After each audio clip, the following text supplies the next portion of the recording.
ఎవరి రక్తం నీ కొరకు చిందించబడింది? ఎవరు నీ కొరకు ప్రాణం పెట్టారు?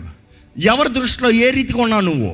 నీ దృష్టిలో నీ విలువ తెలియక నీకు అపవాది చెప్పిన అబద్ధాలు బట్టి నీ పర్స్పెక్టివ్ ఉందేమో కానీ, అమూల్యమైన రక్తంని చిందించి ప్రశస్తమైన రక్తాన్ని పెట్టి దేవుడు మనల్ని కొని విడిపించిన తర్వాత ఆయన అధికారాన్ని మనకి ఇచ్చాడు అనేది దేవుని వాక్యం తెలియజేస్తుందండి. స్థలంలో నిలబడతలే, వారు అధికారం ఉన్న స్థలంలో అధికారాన్ని వాడతలే. అధికారం లేని చోట వారు ఎంతో ప్రయాసపడుతున్నారండి. ఎంత ప్రయాసపడినా కార్యం జరగదు కాబట్టి వారు అలసిపోతున్నారు. దేవుడు వారికి నిర్ణయించిన దాన్ని వారు ప్రయాసపడి ఎలాగైనా సాధించాలని చూస్తున్నారు, అది ఎప్పటికీ సాధించలేరు. అందుకనే చాలామంది వారి జీవితాల్లో విసిగి వేసారిపోతున్నారండి. అందుకని ఆ ఉద్యోగం చూడండి, నన్ను చంపేస్తుందిరా అంటున్నావు. ఆ రంగము కాదు దేవుడు నీకు ఇచ్చింది, ఆ విషయంలో కాదు దేవుడు నీకు జయం ఇచ్చింది. దేవుని చిత్తాన్ని కాదని నువ్వు ఎంత ప్రయత్నం చేసినా సఫలత ఉండదండి.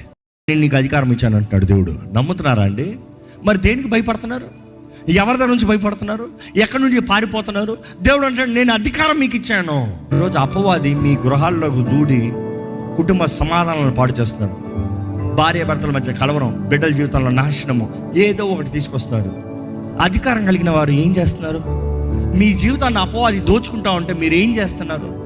ఎప్పుడు అది మీరు ధైర్యంగా లేచి నిలబడి అపవాది నా ఇంట్లోంచి బయటికి పో అని ఎప్పుడు మన దేవుడు యేసు, మన కొరకు ప్రాణం పెట్టింది యేసయ్య, మన కొరకు సమస్తం త్యాగం చేసింది యేసయ్య. ఆయన రక్తం ద్వారా మనల్ని కొన్నాడు. మనల్ని అమూల్యమైన రక్తం ద్వారా కొని మనల్ని విలువైన జనంగా చేసుకున్నాడు. ఆయన ప్రజలుగా చేసుకున్నాడు. ఆయన నామాన్ని మనకి ధరింపజేశాడు. మనం ఆయన ప్రజలను పిలుస్తున్నాడు. ఆయన అధికారాన్ని మనకి ఇచ్చాడు. ఎవరన్నా మనల్ని ముడితే ఆయన కంటి పాపను ముట్టినట్టంట. ఎన్నడెన్నడు మారనిదే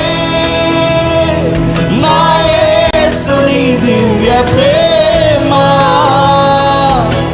ఎన్నడెన్నడు వీడనిదే నా యేసుని నిత్య ప్రేమ. యేసుని ప్రేమ అది ఎవ్వరు కనుగొనలేనిది. నిజము దీనిని నమ్ము, ఇది భూమి అందించలేనిది. ప్రేమ, యేసుని ప్రేమ అది ఎవ్వరు కనుగొనలేనిది. నిజము దీనిని